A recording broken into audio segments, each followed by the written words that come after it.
ഈ പാമ്പ് കടിക്ക് first aid എന്ന് പറയുന്നത് കാര്യമായിട്ടില്ല. എല്ലാ പാമ്പുകൾക്കും ടെറിട്ടോറിയൽ ബിഹേവിയർ ഉണ്ട്. പാമ്പ് കടി ഏറ്റു കഴിഞ്ഞാൽ ഏത് പാമ്പാണ് കടിച്ചത് എന്ന് നോക്കിയിട്ടല്ല നമ്മൾ ചികിത്സ നടത്തുന്നത്. മലമ്പാമ്പുകൾ ഒരിക്കലും മനുഷ്യരെ പിടിച്ച് വിഴുങ്ങില്ല. നമ്മൾ പാമ്പുകളെ വെനത്തിൻ്റെ അടിസ്ഥാനത്തിൽ കാറ്റഗറൈസ് ചെയ്യുകയാണെങ്കിൽ highly venomous, mildly venomous, non venomous എന്ന് പറയുന്ന 3 കാറ്റഗറിയാണ്. വെളുത്തുള്ളി, മണ്ണെണ്ണ, പെട്രോൾ, ഡീസൽ, തുളസി അങ്ങനെയുള്ളതൊന്നും പാമ്പുകളെ അകറ്റി നിർത്തില്ല എന്നുള്ളതാണ്. 2 കാലിൽ എഴുന്നേറ്റ് നിൽക്കുന്ന നട്ടലുള്ള ജീവികൾ, അത് മനുഷ്യരായിക്കോട്ടെ കുരങ്ങളായിട്ട്, ഇവർക്ക് നാച്ചുറലായിട്ട് പാമ്പുകളോടൊരു പേടിയുണ്ട്. പാമ്പ് കടി ഏൽക്കുന്നത് സർപ്പകോപം മൂലമാണ് എന്ന് പറയുന്നതിലൊന്നും കാര്യമില്ല. പീക്ക് വേനൽ വരുമ്പോഴേക്കും പാമ്പുകളുടെ ആക്ടിവിറ്റി കുറയുന്നു എന്നുള്ളതാണ് ശാസ്ത്രീയ പഠനം സൂചിപ്പിക്കുന്നത്. മാർച്ച് അവസാനം മുതൽ ഏപ്രിൽ, മെയ് തുടക്കം വരെയൊക്കെയാണ് ഈ പാമ്പുകളുടെ മുട്ട വിരിഞ്ഞ് ചെറിയ കുഞ്ഞുങ്ങൾ പുറത്തേക്ക് വരുന്ന ഒരു കാലഘട്ടം. മണ്ണെണ്ണ, പെട്രോൾ, ഡീസൽ പാമ്പുകൾക്ക് ബുദ്ധിമുട്ടുണ്ടാക്കും. എല്ലാ ആശുപത്രികളിലും ആൻറ്റിവെനം ലഭ്യമാകണം എന്നില്ല. അതുകൊണ്ടാണ് നമ്മൾ ആ ഒരു ഗോ ടു ദ ഹോസ്പിറ്റൽ എന്ന് പറയുന്ന കാര്യത്തിൽ വിത്ത് ASV ഉള്ള ഹോസ്പിറ്റലിൽ തന്നെ പോകണമെന്ന് പറയുന്നത് അതുകൊണ്ടാണ്. വേനൽക്കാലമാണ്, പാമ്പുകളുടെ എണ്ണം കൂടുന്നു എന്ന വാർത്ത വരുന്നതിനോടൊപ്പം പാമ്പ് കടിയേറ്റ് മരിക്കുന്ന ആളുകളുടെ എണ്ണവും കേരളത്തിൽ വർദ്ധിച്ചു വരികയാണ്. ഈ ദിവസങ്ങളിലൊക്കെ ഇത്തരം വാർത്തകളാണ് നമ്മൾ കണ്ടുകൊണ്ടിരിക്കുന്നത്. കുട്ടികൾ മുതൽ പ്രായമായവർ വരെ പാമ്പ് കടിയേറ്റ് മരണപ്പെടുന്ന ഒരു സാഹചര്യമാണ് കേരളത്തിലുള്ളത്. പാമ്പ് കടിയേറ്റാൽ എന്തൊക്കെ കാര്യങ്ങൾ ചെയ്യണം, ചെയ്യാൻ പാടില്ല, ഒരു ഡോക്ടറെ സമീപിക്കേണ്ടത് എപ്പോൾ, ഇത്തരം കാര്യങ്ങളൊക്കെ നമ്മളോട് സംസാരിക്കാൻ സർപ്പക ടീമിലെ ഫെസിലിറ്റേറ്റർ ശ്രീനിവാസ് പി കമ്മത്ത് നമ്മളോടൊപ്പം ചേരുന്നു. നമസ്കാരം സാർ. നമസ്കാരം. നമ്മളിപ്പോൾ കണ്ടുകൊണ്ടിരിക്കുന്നതാണ് കേരളത്തിൽ വേനൽക്കാലം കൂടുന്നു, ചൂട് കൂടുന്നു, പാമ്പ് കടിയേറ്റ് മരിക്കുന്നവരുടെ എണ്ണവും കൂടുന്നു എന്ന്. ശരിക്കും ഈ ചൂട് കൂടുന്നതിനനുസരിച്ച് പാമ്പുകൾ മാളത്തിനുള്ളിൽ തന്നെ ഇരിക്കുന്നതാണല്ലോ അവർക്ക് കുറച്ചും കൂടി ഒരു പ്രൊട്ടക്ഷൻ. ഈ നമ്മുടെ ബോഡിക്ക് അനുസരിച്ച് പോലെ പാമ്പുകൾക്ക് അല്ലെങ്കിൽ മൃഗങ്ങൾക്ക് അവരുടെ ബോഡി ടെമ്പറേച്ചറിനെ അഡ്ജസ്റ്റ് ചെയ്യാൻ പറ്റുമോ? ഇല്ലല്ലോ. അപ്പൊ അവർക്ക് മാളത്തിനുള്ളിൽ ഇരിക്കുന്നതാണ് കുറച്ചും കൂടെ സേഫ്റ്റി. എന്തുകൊണ്ടാണ് മാളത്തിന് വിട്ട് പാമ്പുകൾ പുറത്തേക്ക് വരുന്നത്? അല്ല, യഥാർത്ഥത്തിൽ ഇപ്പോൾ താങ്കൾ പറഞ്ഞ പോലെ തന്നെ ഈ വേനൽക്കാലം വരുമ്പോഴേക്കും, പീക്ക് വേനൽ വരുമ്പോഴേക്കും പാമ്പുകളുടെ ആക്ടിവിറ്റി കുറയുന്നു എന്നുള്ളതാണ് ശാസ്ത്രീയ പഠനം സൂചിപ്പിക്കുന്നത്. ആക്ടിവിറ്റി കുറയുന്നുണ്ട്. ഇപ്പോൾ ഈ പീക്ക് ടെമ്പറേച്ചർ ഉള്ള സമയത്ത് പൊതുവേ ഒന്ന് പകൽ സമയമാണെങ്കിലും ഇര പിടിക്കാൻ ഇറങ്ങുന്ന പാമ്പുകൾ ഇറങ്ങാതെ മാളത്തിൻ്റെ ഉള്ളിൽ തന്നെ ഇരിക്കുന്നു. പക്ഷേ വൈകുന്നേരങ്ങളിലാവുമ്പോഴേക്കും ഇവർ പതുക്കെ ആക്ടിവിറ്റി, അതായത് ഭക്ഷണം തേടി പുറത്തിറങ്ങുകയും ഇരുട്ട് ഉള്ളത് കൊണ്ട് തന്നെ അത് മനുഷ്യരുമായിട്ടുള്ള ഇൻട്രാക്ഷൻ വരുമ്പോഴേക്കും, നമ്മൾ ഇരുട്ടിലൂടെ സഞ്ചരിക്കുമ്പോൾ അല്ലെങ്കിൽ നമ്മൾ കിടന്നുറങ്ങുന്ന സമയത്ത് ഇരുട്ടാണ്, അവർ ആ ഭാഗത്തേക്ക് വരുമ്പോഴൊക്കെയാണ് ഈ നെഗറ്റീവ് ഇൻട്രാക്ഷൻസ് ഉണ്ടാകുന്നതും കടി ഏൽക്കുന്നതും. പിന്നെ തീർച്ചയായും ഇപ്പോൾ പഴയ പോലെ മാളങ്ങളൊക്കെ ഈ മണ്ണിൻ്റെ മാളങ്ങളൊക്കെ ആവണമെന്നില്ല. ഇവരിപ്പോൾ താമസിക്കുന്ന സിമൻറ്റ് കെട്ടിടങ്ങളുടെ മാളത്തിലൊക്കെ ആയിരിക്കാം. അപ്പോൾ അങ്ങനെ ചൂട് കൂടിയിട്ട് ചിലപ്പോൾ ഈ പറയുന്ന പോലെ തണുപ്പും ഒക്കെയുള്ള സ്ഥലങ്ങൾ തേടിയും പാമ്പുകൾ വരാൻ സാധ്യതയുണ്ട്. അപ്പോൾ ശരിക്കും ഒരു നല്ല മാളമാണ്, ഇതൊക്കെ തണുപ്പൊക്കെ ഉള്ളൊരു മാളമാണെങ്കിൽ പാമ്പുകൾ അവിടെ തന്നെയാണ്, ഇന്നാക്റ്റീവ് ആകാതെ അവിടെ തന്നെയാണ് കണ്ടിന്യൂ ചെയ്യുന്നത്. അതുപോലെ നമ്മൾ എപ്പോഴും കേൾക്കുന്ന ഒന്നാണ്, ഒരു പാമ്പ് കടിയേറ്റ് ഒരാൾ മരണപ്പെട്ടാൽ അത് സർപ്പകോപമാണ് എന്നതിനോട് ചേർത്ത് വെക്കും. അതായത് നമ്മളിപ്പോൾ 2 കുട്ടികൾക്ക് കേരളത്തിൽ പാമ്പ് കടിയേറ്റിരുന്ന ഒരു വീട്ടിലെ അതിലൊരു കുട്ടി മരണപ്പെടുന്ന ഒരു സാഹചര്യം ഉണ്ടായി. ഒരു കുട്ടി വെന്റിലേറ്ററിലായിരുന്ന സമയത്ത് ആ കുട്ടീനെ വെന്റിലേറ്ററിൽ മാറ്റുന്ന സമയത്ത് ആ വീട്ടിൽ നിന്ന് 5 പാമ്പിനെ പിന്നെയും പിടികൂടി എന്ന തരത്തിൽ വലിയ രീതിയിൽ മാധ്യമങ്ങൾ റിപ്പോർട്ട് ചെയ്തിരുന്നു. ഈ റിപ്പോർട്ട് ചെയ്യുന്ന വാർത്തകളുടെ അടിയിൽ സോഷ്യൽ മീഡിയയിൽ ഏറ്റവും കൂടുതൽ വന്ന കമന്റ് ഇത് സർപ്പകോപമാകാം എന്നുള്ളതാണ്. വിശ്വാസം അവിടെ തന്നെ നിർത്തിക്കൊണ്ട് ഇത്തരം കാര്യങ്ങൾ വരുമ്പോൾ ഇതിനെല്ലാം കൂടെ ബന്ധിപ്പിക്കേണ്ടതുണ്ടോ? പാമ്പ് നമ്മളെ കൊത്തുന്ന ഒരു സർപ്പകോപത്തിന്റെ ഭാഗമായിട്ടാണോ? സർപ്പകോപം, സർപ്പാരാധന എന്നൊക്കെ പറയുന്നത് ഒരു വിശ്വാസത്തിന്റെ ഭാഗമായിട്ടുള്ള കാര്യങ്ങളാണ്. അതുകൊണ്ട് പോസിറ്റീവ് ഉണ്ട്, നെഗറ്റീവ് ഉണ്ട്. അപ്പോൾ പണ്ട് നമ്മുടെ കാവുകളിലൊക്കെ ഉള്ള സമയത്ത് ഇവർ പാമ്പുകളെ സംരക്ഷിക്കണം എന്നുള്ള ഒരു കാര്യം, പിന്നെ ഒരു കാവ് ഉണ്ടെങ്കിൽ ആ ഭാഗത്തെ ഒരു എക്കോളജിക്കൽ ബാലൻസ്, ആ ഭാഗത്തെ വായു ശുദ്ധീകരണം, ഇതൊക്കെ നല്ല രീതിയിൽ നടക്കുമായിരുന്നു. ഗ്രീനറി കൂടുതൽ ഉണ്ടാവുമായിരുന്നു. ഇതൊക്കെയാണ് ഇതിനുള്ള ബെനിഫിറ്റ് എങ്കിൽ പോലും ഈ പാമ്പ് കടി ഏൽക്കുന്നത് സർപ്പകോപം മൂലമാണ് എന്ന് പറയുന്നതിലൊന്നും കാര്യമില്ല. ഇപ്പം നമ്മൾ തൃശ്ശൂരിൽ ആ കേസ് പറഞ്ഞു, ആ വീട്ടിൽ നിന്ന് 5 പാമ്പിൻ്റെ കുഞ്ഞുങ്ങളെ കിട്ടി എന്ന് പറയുന്നത്, ഇതിൻ്റെ ശാസ്ത്രീയമായ ഒരു വശം എന്ന് പറയുന്നത് ഈ പീക്ക് ചൂട് വരുന്ന സമ്മറിൻ്റെ സമയത്ത്, അല്ലെങ്കിൽ മാർച്ച് അവസാനം മുതൽ ഏപ്രിൽ, മെയ് തുടക്കം വരെയൊക്കെയാണ് ഈ പാമ്പുകളുടെ മുട്ട വിരിഞ്ഞ് ചെറിയ കുഞ്ഞുങ്ങൾ പുറത്തേക്ക് വരുന്ന ഒരു കാലഘട്ടം. ഹാച്ചിങ് സീസണാണ്. അത് മൂർഖനായിക്കോട്ടെ, വിഷമുള്ള ശംഖുവരനായിക്കോട്ടെ, അണലികൾ ഇതേപോലെ മുട്ട വയറ്റിൽ വെച്ച് കുഞ്ഞുങ്ങൾ മുട്ടയിൽ നിന്ന് വിരിയുമ്പോൾ കുഞ്ഞുങ്ങളെ പുറത്തേക്ക് വിടുന്ന, നമ്മൾ പ്രസവിക്കുന്നു എന്ന് പറയപ്പെടുന്ന ആ ഒരു സംഭവമൊക്കെ നടക്കുന്ന ഈ ഒരു സമയത്താണ്. അതുകൊണ്ടാണ് ഒന്നിൽ കൂടുതൽ പാമ്പിൻ്റെ കുഞ്ഞുങ്ങളെ ആ വീട്ടിൽ നിന്ന് കിട്ടിയത്. ഇത് കുഞ്ഞുങ്ങൾ മുട്ട വിരിഞ്ഞ് പുറത്തു വരുന്ന ഒരു കാലഘട്ടമാണ്. അപ്പോൾ അത് സർപ്പകോപമോ മറ്റോ ഒന്നുമല്ല. അതുപോലെ പാമ്പ് വരാതിരിക്കാൻ വേണ്ടിയിട്ട് നമ്മൾ വീടിന് ചുറ്റും വെളുത്തുള്ളി ചതച്ചിടുക, അല്ലെങ്കിൽ മണ്ണെണ്ണ ഒഴിക്കുക, ഇത്തരം കാര്യങ്ങളൊക്കെ ചെയ്യാറുണ്ടല്ലോ. അപ്പം പാമ്പിന് സ്മെല്ല് ചെയ്യാൻ പറ്റത്തുമില്ല. അപ്പം തുളസി നട്ടാൽ പാമ്പ് വരില്ല എന്നുള്ളതൊക്കെ കേൾക്കാറുണ്ട്. അപ്പം എങ്ങനെയാണ് ഇത്തരം കാര്യങ്ങൾ ചെയ്താൽ പാമ്പിനെ പ്രതിരോധിക്കാൻ പറ്റുമോ, പാമ്പിന് സ്മെല്ല് ചെയ്യാൻ വേണ്ടിയിട്ട് പറ്റുമോ? ഇത്തരം കാര്യങ്ങൾ ഇവർ ചെയ്തിട്ടുണ്ട് എന്നുള്ളത് ഇല്ല. പാമ്പിന് സ്മെല്ല് ചെയ്യാൻ പറ്റില്ല എന്ന് നമുക്ക് പറയാൻ പറ്റില്ല. പക്ഷെ അത് മനുഷ്യർ സ്മെല്ല് ചെയ്യുന്ന പോലെയല്ല പാമ്പുകൾ സ്മെല്ല് ചെയ്യുന്നത്. നമ്മൾ മൂക്കിലൂടെ ഓൾ ഫാക്ടറി ഫങ്ഷനാണ് നമ്മൾ ചെയ്യുന്നത്. ഓൾ ഫാക്ടറി സെൻസസിലൂടെയാണ് നമ്മൾ മണം മനസ്സിലാക്കുന്നത്. പക്ഷെ പാമ്പുകളായിക്കോട്ടെ അവരുടെ ജേക്കബ്സൺസ് ഓർഗനിലൂടെ നാവ് പുറത്തിട്ട് ഫ്ലിക്ക് ചെയ്തിട്ട് ആ നാവ് കൊണ്ടുവന്ന് ഈ ജേക്കബ്സൺസ് ഓർഗനിൽ ടച്ച് ചെയ്യുമ്പോഴാണ് ഇവരുടെ ചുറ്റുമുട്ടുള്ള ആ ഒരു അന്തരീക്ഷത്തിൽ ഏത് ജീവിയുടെ, അത് ഇരയുടെ ആണോ ശത്രുവിൻ്റെ ആണോ എന്താണ് അവിടെ ഉള്ളത് എന്ന്, ഏത് രാസകണികകളാണ് അവിടെ ഉള്ളതെന്ന് മനസ്സിലാക്കുന്നത്. അപ്പോൾ പാമ്പുകൾക്ക് സ്മെല്ല് ചെയ്യാൻ പറ്റില്ല എന്നല്ല, സ്മെല്ല് ചെയ്യാൻ പറ്റും. പക്ഷേ ഈ വക വെളുത്തുള്ളി, മണ്ണെണ്ണ, പെട്രോൾ, ഡീസൽ, തുളസി അങ്ങനെയുള്ളതൊന്നും പാമ്പുകളെ അകറ്റി നിർത്തില്ല എന്നുള്ളതാണ്. ഇപ്പോൾ എൻ്റെയൊക്കെ വീട്ടിൽ തുളസിത്തറയിൽ തുളസിയുടെ മേളിൽ കൂടെയൊക്കെ പാമ്പുകൾ പോകുന്നത് കാണാം. ഇതൊന്നും അതിനെ അകറ്റി നിർത്തുന്നില്ല.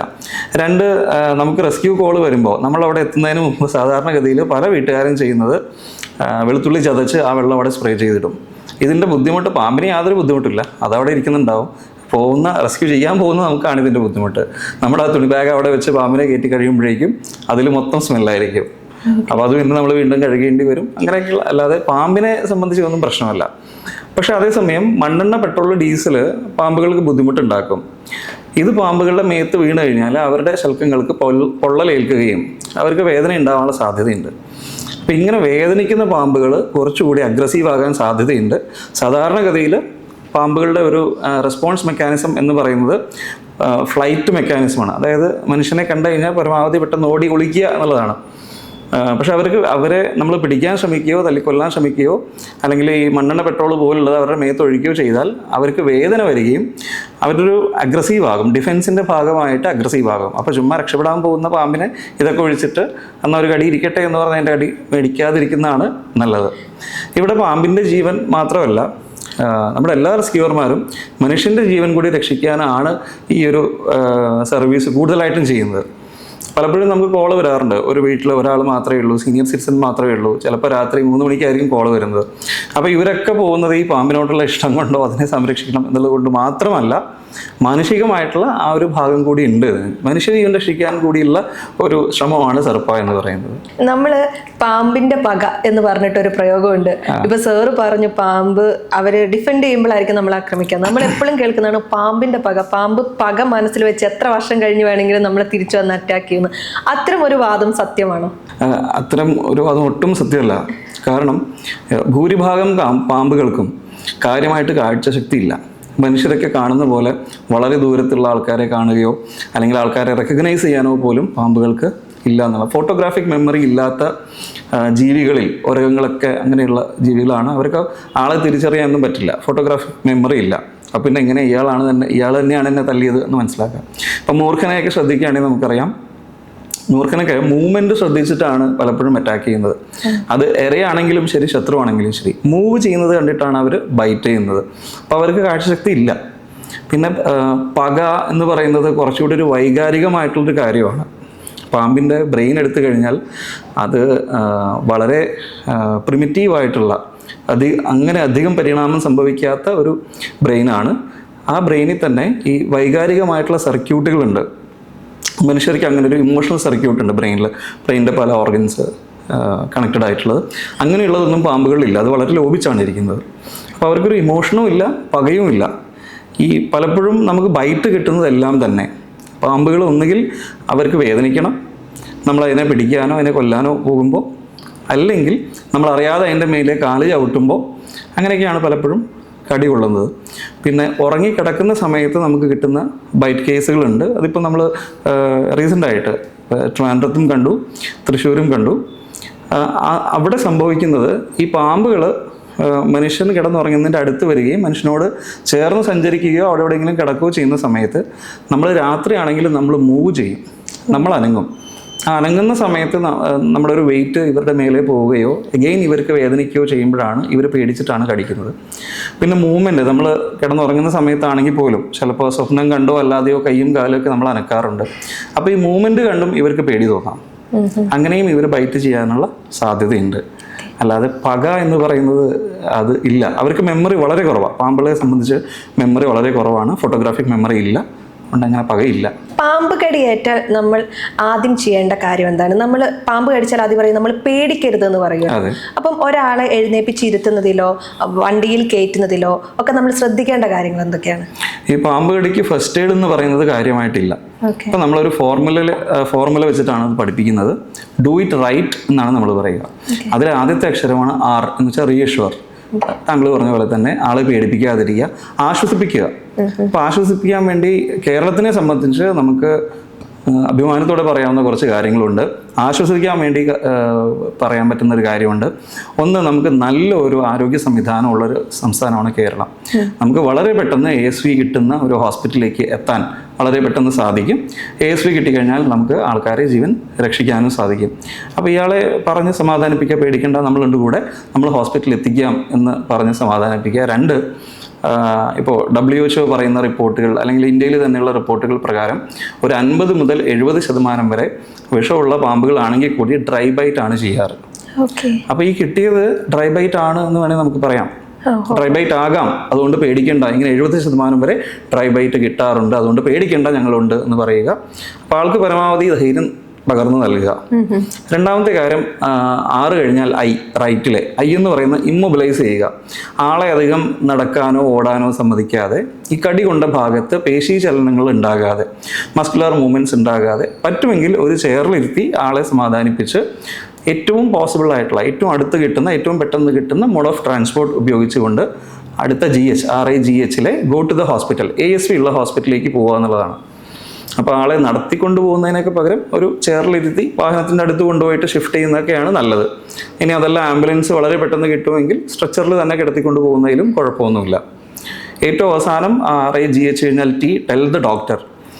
ബൈറ്റ് കിട്ടിയ സമയം മുതൽ നമ്മൾ സഞ്ചരിച്ച് വരുന്ന ഈ സമയം വരെ എന്തൊക്കെ ഈ വിക്ടിമിന് ഉണ്ടായി.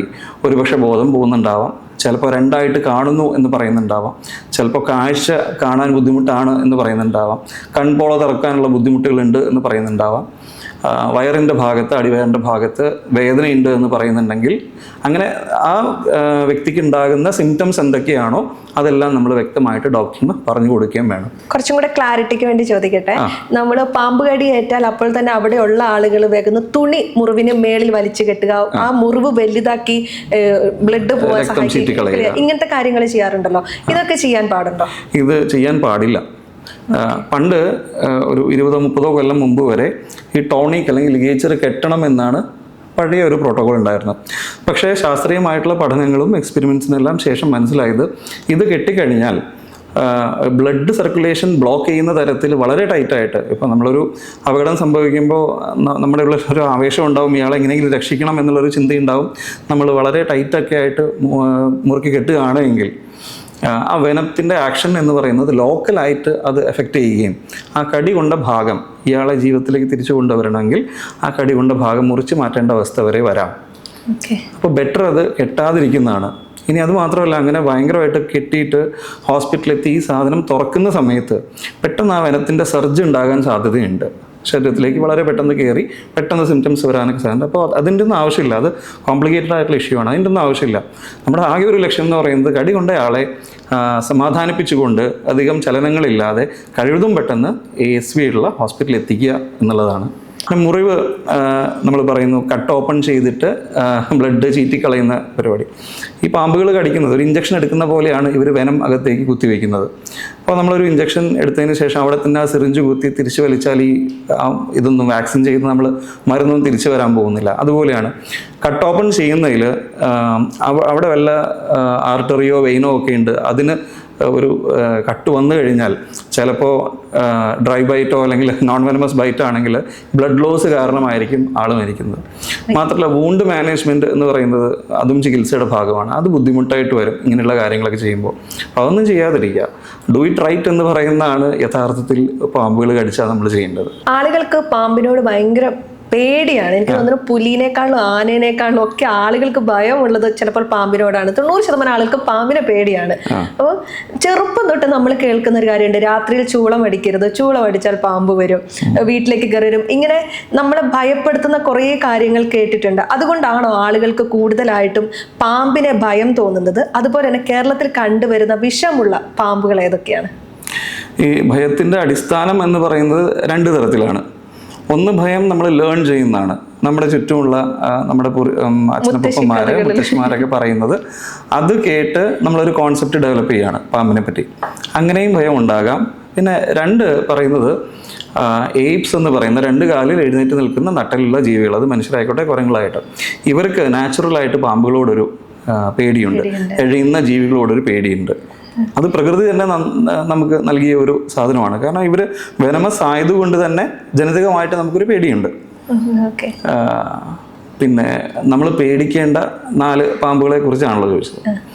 അത് ഇന്ത്യയിൽ തന്നെ ഏറ്റവും കൂടുതൽ മരണകാരണമാകുന്ന, മനുഷ്യന് കടിച്ച് മരണകാരണമാകുന്ന 4 പാമ്പുകളെ നമ്മൾ ബിഗ് 4 എന്ന് പറഞ്ഞാണ് ഒരു കാറ്റഗറി ആക്കി വിളിക്കുന്നത്. ആ ബിഗ് 4-ൽ മൂർഖനുണ്ട്, കോബ്ര എന്ന് വിളിക്കുന്ന മൂർഖൻ, സ്പെക്ടക്കിൾഡ് കോബ്ര, പിന്നെ വെള്ളിക്കെട്ടൻ എന്ന് പറയുന്ന കോമൺ ക്രേറ്റ്, വെള്ളിക്കെട്ടൻ, ശംഖുവരയൻ, വളവളപ്പൻ, മോതിരവളയൻ, ഇങ്ങനെ പല പേരുകളിൽ അറിയപ്പെടുന്നൊരു പാമ്പാണ് കോമൺ ക്രേറ്റ് എന്ന് പറയുന്നത്. കോമൺ ക്രേറ്റിൻ്റെ കുഞ്ഞുങ്ങളാണ് നമുക്ക് തൃശ്ശൂരിൽ നിന്ന് കിട്ടിയത്.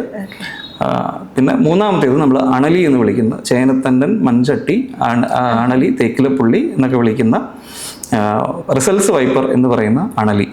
4-മത്തേത് സോ സ്കെയിൽഡ് വൈപ്പർ എന്നാണ് ഇംഗ്ലീഷിലത് പേര്. അത് കാസർഗോഡ്, കണ്ണൂർ, അട്ടപ്പാടി ഭാഗങ്ങളിലൊക്കെയാണ് കാണുന്നത്. കേരളത്തിൽ വ്യാപകമായിട്ടില്ല. അതിൻ്റെ പേര് സോ സ്കെയിൽഡ് വൈപ്പർ. രക്തണലി എന്നും മണ്ഡലി എന്നും ചുരുട്ട മണ്ഡലിയും എന്നൊക്കെ വിളിക്കുന്ന ഒരു വളരെ ചെറിയ ഒരു പാമ്പാണ്. തേങ്ങേന്റെ ഒക്കെ മടലിനുള്ളിലൊക്കെ വളരെ അതെ ചുരുണ്ടിരിക്കുന്നത്. ഇങ്ങനെ 4 പാമ്പുകളാണ് ബിഗ് 4 കാറ്റഗറിയിലുള്ളത്. മനുഷ്യമരണത്തിന് ഏറ്റവും കൂടുതൽ കാരണമാകുന്ന പാമ്പുകൾ ഈ 4-എണ്ണമാണ്. ഈ ചൂളം അടിച്ചാൽ പാമ്പ് വരുമോ? പാമ്പിന് ഈ ബാഹ്യ കർണങ്ങളില്ല, നമുക്കുള്ള പോലെ ഇയർ പിന്നെ ഇല്ല. അതുകൊണ്ട് തന്നെ അവർക്ക് അറ്റ്മോസ്ഫിയറിലുള്ള ശബ്ദം നമ്മൾ കേൾക്കുന്ന പോലെ കേൾക്കാനൊന്നും പറ്റില്ല. അപ്പൊ ചൂളം അടിച്ചാൽ പാമ്പ് വരുമെന്നില്ല.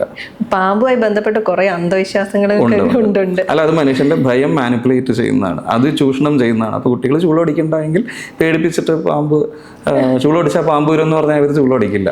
അതെ, ഭയത്തെ ഉപയോഗിക്കുന്നതാണ്. അതെ.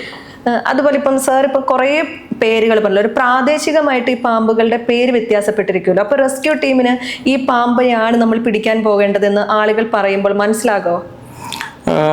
ഇപ്പോൾ റെസ്ക്യൂ ടീം എന്ന് പറയുന്നത് നമുക്ക് ജില്ലാ തലത്തിലാണ് ഗ്രൂപ്പുകളുള്ളത്. അതുകൊണ്ട് തന്നെ അതാത് ജില്ലകളിൽ ഉള്ള ആൾക്കാരായിരിക്കും അവിടെ ഉണ്ടാവുക. അപ്പോൾ പ്രാദേശികം എന്ന് പറയുമ്പോൾ നമുക്ക് ഏകദേശം ജില്ല മാറുമ്പോഴാണ് പേരുകളൊക്കെ കുറച്ച് മാറുന്നത്. ഇല്ലെങ്കിൽ കൂടി ഓഫീസിൽ മഞ്ചട്ടി പാമ്പിനെ അറിയുമെന്ന് ചോദിച്ചപ്പോൾ ആർക്കും അറിയില്ല. അതെ അതെ, ഇവിടെ അണലി എന്ന് തന്നെ പറയണം എന്നാലേ അറിയുള്ളൂ. അപ്പോൾ ഇവരേത് പാമ്പ്, പലപ്പോഴും നമുക്ക് കോള് വരുന്നത് പാമ്പ് ഏതാന്ന് ഐഡന്റിഫൈ ചെയ്തിട്ടല്ല, നമ്മൾ ഐഡന്റിഫൈ ചെയ്തിട്ടാണ് ഇത് ഇന്ന പാമ്പ് എന്ന് പലപ്പോഴും പറയുന്നത്. എന്നാലും അങ്ങനെ കോളുകൾ വരാറുണ്ട്. അപ്പം അങ്ങനെ ഒരു ഡൗട്ട് വന്നാൽ ചിലപ്പോൾ നമ്മുടെ റെസ്ക്യൂർമാർ തന്നെ നമ്മുടെ ഒഫീഷ്യൽ ഗ്രൂപ്പിൽ ചോദിക്കും, ഈ കുട്ടപ്പാമ്പ് എന്ന് ചെയ്താണ് എന്ന് ചോദിക്കും. അപ്പം നമ്മൾ പറയും അണലി, നീർക്കോലി, അതിനെയാണ് ആ ഭാഗങ്ങൾ കുട്ട എന്ന് വിളിക്കുന്നത്. ഈ നീർക്കോലി കടിച്ചാലും അത്താഴം മുടങ്ങും എന്ന് പറയുന്ന ഒരു പ്രയോഗം ഉണ്ടല്ലോ. അപ്പൊ നീർക്കോലിനെ നമ്മൾ ഭയക്കേണ്ടതില്ല. അതുപോലെ പച്ചിലപ്പാമ്പ് ചില പാമ്പുകൾ വിഷം ഊതും എന്ന് പറയാറുണ്ട്. ഇത്തരം കാര്യങ്ങളൊക്കെ നമ്മൾ കേൾക്കാറുണ്ട്. ഇതൊക്കെ നമുക്ക് പാമ്പിനോടുള്ള ഭയം വർദ്ധിപ്പിക്കുന്ന കാര്യങ്ങളാണ്. അപ്പൊ പച്ചിലപ്പാമ്പിനൊന്നും നമ്മൾ ഭയക്കേണ്ടതില്ല. നമ്മൾ പറമ്പിലൂടെ ഒക്കെ ഇറങ്ങി നടക്കുന്ന സമയത്ത് നമ്മൾ കാണാറുണ്ടല്ലോ മരത്തിന്റെ ഇതിലൊക്കെ ഇരിക്കുന്ന പച്ചിലപ്പാമ്പ്. പക്ഷെ അത് കണ്ട് നമ്മുടെ ജീവൻ പകുതി കഴിഞ്ഞു എന്നുള്ളതാണ്. അപ്പൊ പാമ്പിനോടുള്ള ഒരു അവയർനെസ് നമുക്ക് കുറവായതുകൊണ്ടായിരിക്കാം ഒരു പക്ഷേ അത് നമ്മൾ ഭയക്കുന്നത്.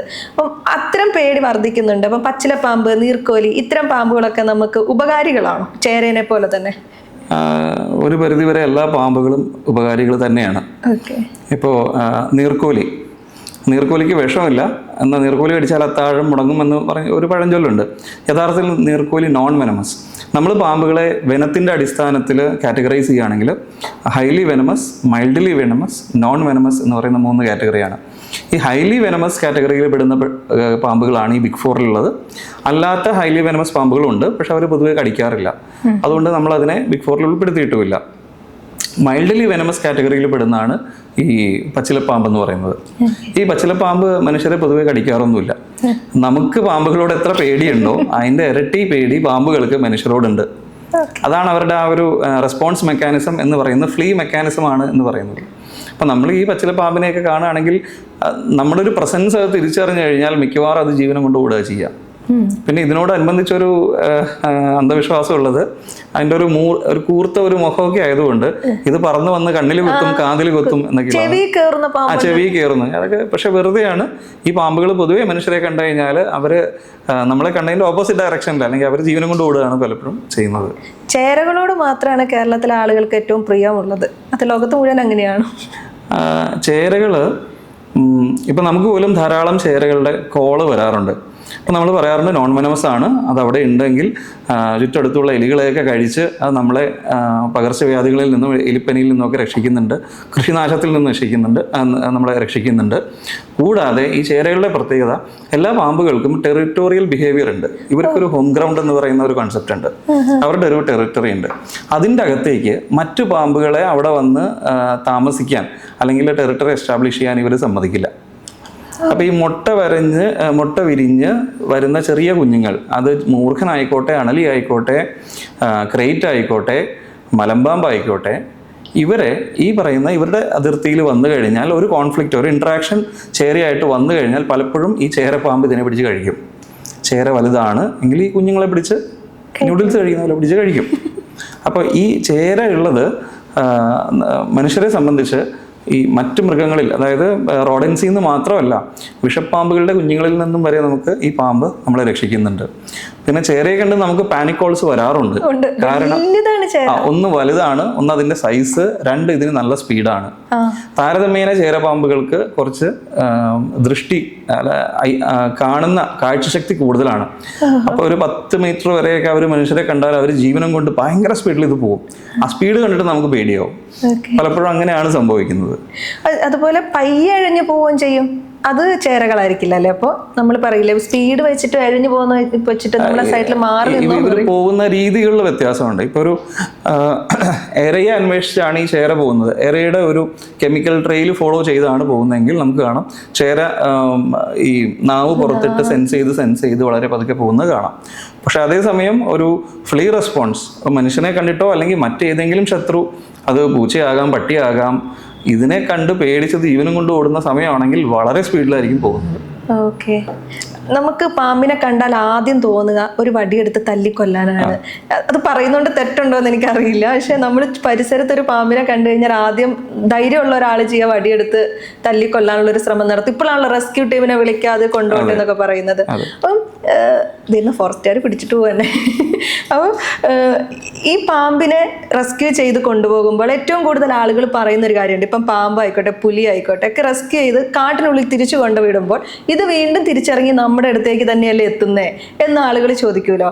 അപ്പം ഈ റെസ്ക്യൂ ചെയ്ത് കൊണ്ടുപോകുന്ന പാമ്പ് തിരിച്ചിറങ്ങി വരാനുള്ള സാധ്യതയുണ്ടോ? അങ്ങനെ സാധ്യത വളരെ കുറവാണ്. കാരണം ഒരു പാമ്പ് അതിൻ്റെ നമ്മൾ കാണുന്നതെല്ലാം അഡൾട്ട് സൈസ് പാമ്പുകളാണ്. അപ്പം അതിൻ്റെ കുഞ്ഞുനാളിൽ മുതൽ ഈ സൈസ് വരണവരെ ഇവർ ആ സ്ഥലത്ത് ആ ഒരു ഹോം ഗ്രൗണ്ടിൽ താമസിക്കുകയും ആ ഒരു ജിയോഗ്രഫിയെ പറ്റി ഇവർക്കൊരു ധാരണയൊക്കെ ഉണ്ട്. ഏത് വഴിയിലൂടെ ഒളിക്കണം, ഏത് വഴിയിൽ പോയാൽ അവിടെ എത്തും എന്നുള്ളൊരു ചെറിയ ധാരണ ഇവർക്കുണ്ട്. സ്പേഷ്യൽ മെമ്മറി ഉണ്ട് എന്നാണ് പറയുന്നത്, സ്പേസിനെ പറ്റിയുള്ള മെമ്മറി. അങ്ങനെയുള്ള ഒരു പാമ്പിനെ നമ്മൾ പിടിച്ച് ഇതിന് യാതൊരു പരിചയമില്ലാത്തൊരു ടെറൈനിൽ കൊണ്ടുപോയി വിടുമ്പോൾ അത് അവിടെ നിന്ന് തിരിച്ചു വരുന്നത് ബുദ്ധിമുട്ടാണ് എന്ന് മാത്രമല്ല അവിടെ സർവൈവ് ചെയ്യുന്നതന്നെ എത്രത്തോളം അത് സക്സസ്ഫുൾ ആയിട്ട് സർവൈവ് ചെയ്യുന്നു എന്ന് പറയുന്നത് നമുക്കിതുവരെ പഠനങ്ങൾ നടത്താൻ പറ്റിയിട്ടില്ല. ഒരുപക്ഷെ ഇത് അവിടെ ചെല്ലുമ്പോഴേക്കും അവിടെ ഓൾറെഡി ജീവിക്കുന്ന അവിടുത്തെ ഒരാളുണ്ടായിരിക്കും, അതിൻ്റെ ഇരയാകാനോ അല്ലെങ്കിൽ മറ്റ് പാമ്പുകളെ പിടിച്ച് കഴിക്കുന്ന ജീവികളുടെ ഭക്ഷണമാകാനോ ഒക്കെ സാധ്യതയുണ്ട്. അപ്പോൾ ഇപ്പോൾ ഉദാഹരണം എറണാകുളം ജില്ലയിൽ നമ്മൾ പിടിക്കുന്ന വിഷമുള്ള പാമ്പുകളെ നമ്മൾ റിലീസ് ചെയ്യുന്നത് മലയാറ്റൂർ കോടനാട് ഭാഗത്തുള്ള ഉൾവനങ്ങളിലേക്കാണ്. അപ്പോൾ അവിടെ നിന്ന് എത്രയോ കിലോമീറ്റർ താണ്ടി അവരിവിടെ എത്തണം എന്ന് പറഞ്ഞാൽ അത് പ്രാക്ടിക്കൽ അല്ല. അത് അപ്പൊ നമ്മൾ ഈ കൊണ്ടുവിടുന്ന പാമ്പുകളുടെ അല്ലെങ്കിൽ കൊണ്ടുവിടുന്ന മൃഗങ്ങളുടെ പിന്നെ ഇവർക്ക് എന്ത് സംഭവിക്കുന്നു എന്നുള്ളത് നമുക്കൊരു ധാരണ ഉണ്ടാവില്ല അല്ലെ? ഇല്ല അവരെ അല്ല മറ്റു മൃഗങ്ങൾ ഇപ്പോ ടൈഗർ, പുലി അങ്ങനെയുള്ളതിനെ എനിക്ക് തോന്നുന്നു ട്രാക്ക് ചെയ്യാൻ പറ്റുമായിരിക്കും. പാമ്പിനെ പറ്റില്ല. പാമ്പിന് ഭയങ്കര ബുദ്ധിമുട്ടാണ്. ഓക്കെ. അതുകൊണ്ടാണ് ഈ പാമ്പുകളെ പറ്റിയുള്ള പഠനങ്ങൾ പോലും ബുദ്ധിമുട്ടാകുന്നത് ഇവരുടെ ഈ ഒരു സ്വഭാവം ആയതുകൊണ്ട്. ഇവർ പരമാവധി മനുഷ്യരിൽ നിന്ന് ഒളിച്ചാണ് ജീവിക്കുന്നത്, പൊത്തുകളിലാണ് ജീവിക്കുന്നത്, നമ്മൾ കാണാതെയാണ് അവർ പരമാവധി സഞ്ചരിക്കുന്നത്. അപ്പോൾ ഇതിനെ പറ്റിയുള്ള പഠനങ്ങളും കുറച്ച് ബുദ്ധിമുട്ടാണ്. അതുപോലെ നമ്മൾ കേൾക്കുന്ന ഇപ്പം കൂടുതൽ ടൈലിട്ട വീടുകൾ, അതിനുള്ളിലും പാമ്പിനെ കാണാറുണ്ട്. പക്ഷെ അത്തരം പ്രതലത്തില് ടൈല് മാർബിളിലൊക്കെ പാമ്പിന് എഴഞ്ഞു പോകാനുള്ള ഒരു ബുദ്ധിമുട്ടുണ്ടല്ലോ. പക്ഷെ അത്തരം പരിസരങ്ങളിൽ എങ്ങനെയാണ് പാമ്പ് കയറുന്നത് ഒരു വീടിനുള്ളിലേക്കൊക്കെ?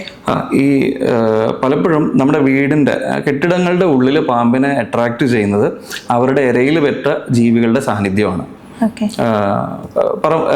ഈ പാമ്പുകൾ ഈ പറയുന്ന പോലെ വളരെ സ്മൂത്ത് ആയിട്ടുള്ള സർഫസുകളിലൂടെ പോകാൻ ആഗ്രഹിക്കുന്ന ജീവികളല്ല. അവർക്ക് ഗ്രിപ്പ് കിട്ടില്ല പോകാനായിട്ട്. പക്ഷെ ഇവർ ഇര തേടി നടക്കുന്ന സമയത്ത് ആ ഇര സഞ്ചരിച്ച ആ ഒരു കെമിക്കൽ ട്രെയിൽ കിട്ടുകയാണെങ്കിൽ അവർ ഇതിൻ്റെ അകത്തേക്കും വരാം. അങ്ങനെയാണ് പലപ്പോഴും പാമ്പുകൾ എത്തുന്നത്. ഹെൽമെറ്റിനുള്ളില്, ഷൂവിനുള്ളില്, അല്ലെങ്കിൽ നമ്മുടെ ടോയ്ലറ്റിനുള്ളില് ഒക്കെ പാമ്പ് വളഞ്ഞുകൂടി ഇരിക്കാറുണ്ട്. നമ്മളത് ശ്രദ്ധിക്കണം എന്ന് പറയും. അപ്പം ഇത്തരം ഏരിയകളിലേക്ക് എങ്ങനെയാണ് പാമ്പ് ആകർഷകരാകുന്നത്? പാമ്പുകൾ നമ്മൾ പറയാതെ ശീതരക്ത ജീവികളാണ്, കോൾഡ് ബ്ലഡഡ് ആനിമൽസ് ആണ്. അപ്പോൾ ചൂട് കണ്ടമാനം കൂടിക്കഴിഞ്ഞാൽ ഇവർ ആ ചൂടിൽ നിന്ന് രക്ഷ നേടാനായിട്ട് നമ്മൾ നേരത്തെ പറഞ്ഞ പോലെ ഇവർ തണലും തണുപ്പും ഉള്ള സ്ഥലങ്ങളിലേക്ക് വരാൻ സാധ്യതയുണ്ട്. അങ്ങനെയാണ് ഇവർ നമ്മുടെ ബാത്റൂമിൻ്റെ ഭാഗങ്ങളിലും അതുപോലെ തന്നെ ഷൂസിൻ്റെ അകത്ത്, ഹെൽമെറ്റിൻ്റെ അകത്ത് ഒക്കെ ഇവർ കയറി പറ്റുന്നത്. ഇവർക്ക് ഈ ഇരുട്ടുള്ള സ്ഥലങ്ങൾ, ഒളിക്കാൻ മാളം പോലുള്ള ഇരുട്ടുള്ള സ്ഥലങ്ങളിലാണ് ഇവർ വളരെ കംഫർട്ടായിട്ട് ഇരിക്കുക. പിന്നെ ചൂട് കൂടുന്ന സമയത്ത് ഇപ്പോൾ മനുഷ്യന് സ്ട്രെസ്സ് വരുന്ന പോലെ തന്നെ ശാസ്ത്രീയമായ പഠനങ്ങളുണ്ട്, മറ്റ് ജീവികൾക്കും പാമ്പുകൾക്കടക്കമുള്ള ജീവികൾക്കും സ്ട്രെസ്സ് കൂടുന്നുണ്ട്. അപ്പോൾ ആ സ്ട്രെസ്സ് കുറയ്ക്കാനായിട്ട് ഇവർ തണുപ്പും തണലും അതേപോലെ ഇരുട്ടുള്ള സ്ഥലങ്ങളിലേക്ക് ഇവർ വരാൻ സാധ്യത കൂടുതലാണ്. അങ്ങനെയാണ് ഈ ബാത്റൂമിൻ്റെ ഭാഗങ്ങളിൽ, ഷൂസിൻ്റെ അകത്ത്, ഹെൽമെറ്റിലൊക്കെ കയറി വരുന്നത്. പിന്നെ ബാത്റൂമിൻ്റെ അല്ലെങ്കിൽ നമ്മുടെ വാഷ് ബേസിൻസ്, സിങ്കുകൾ, ഇതിൻ്റെയൊക്കെ ഔട്ട്ലെറ്റ് പൈപ്പുകൾ ഉണ്ടാവും പല വീടിൻ്റെ ഉള്ളിൽ നിന്നും പുറത്തേക്ക് പോകുന്നത്. അത് ഓപ്പൺ ആണ് എങ്കിൽ അതിലൂടെ പാമ്പുകൾ വരാൻ സാധ്യതയുണ്ട്. അപ്പോൾ അവിടെ നമ്മളൊരു നെറ്റ് വെച്ച് മൂടുന്നതൊക്കെ വളരെ നല്ലതാണ്.